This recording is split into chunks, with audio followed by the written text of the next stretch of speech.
But the little sausage stayed so long on the road that they both feared something was amiss, and the bird flew out a little way in the air to meet it.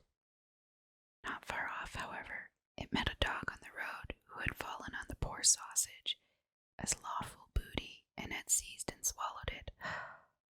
Oh no. The bird charged the dog with an act of barefaced robbery, but it was in vain to speak, for the dog said he had found forged letters on the sausage, on which account its life was forfeited to him. What? This is another ridiculous story, and I like it very much. Thank you. Hello, everybody.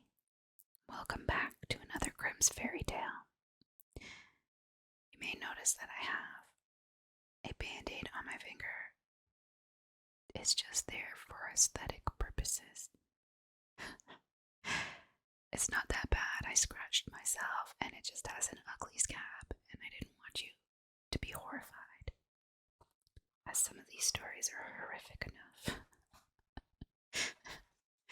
Okay, I'm pretty sure that we're doing this one here, but let me just check. The last one that we did was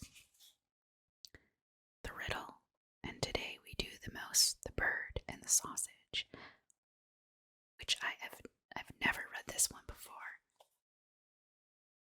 So, it's probably going to be new to you as well, am I right? Let me know in the comments. Let's get started. The mouse, the bird, and the sausage.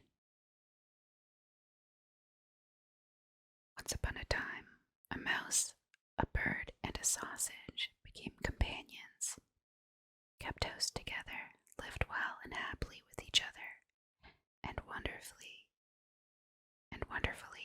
increased their possessions. The bird's work was to fly every day into the forest and bring back wood. The mouse had to carry water, light the fire, and lay the table. But the sausage had to cook. He who is too well off is always longing for something new.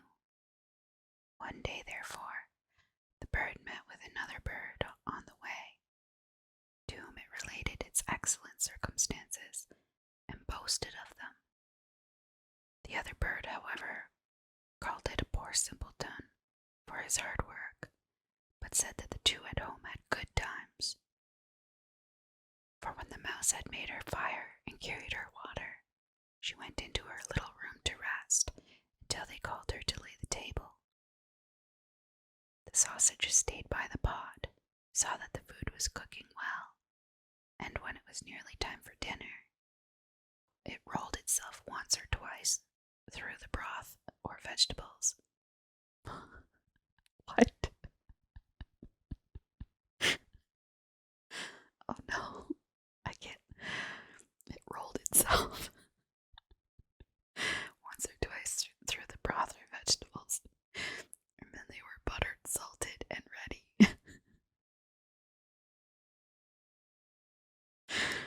Oh no. Oh no.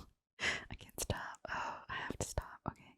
When the bird came home and laid his burden down, they sat down to dinner, and after they had their meal, they slept their fill till next morning. And that was a splendid life. Next day the bird, prompted by the other bird, would go no more into the wood, saying that he had been servant long enough, and had been made a fool of by them, and that they must change about for once, and try to arrange it in another way. And though the mouse and the sausage also begged most earnestly, the bird would have his way, and said it must be tried. They cast lots about it, and the lot fell on the sausage, who was to carry wood. The mouse became cook, and the bird was to fetch water. What happened? The little sausage went out towards the wood. The little bird lighted the fire. The mouse stayed by the pot and waited alone until little sausage came home and brought wood for the next day. But the little sausage stayed so long on the road that they both feared something was amiss, and the bird flew out a little way in the air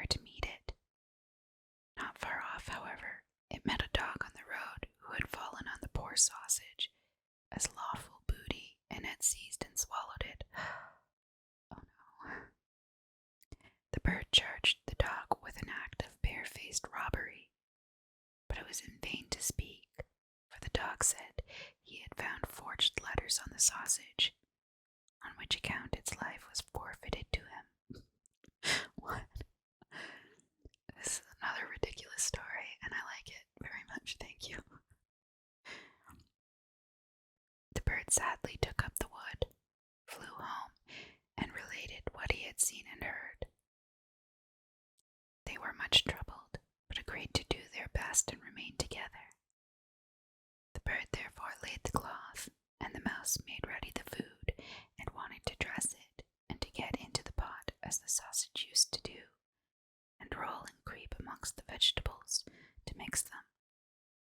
But before she got into the midst of them, she was stopped, and lost her skin and hair and life in the attempt. Oh, that is so gross. Okay, I'm grossed out, yeah.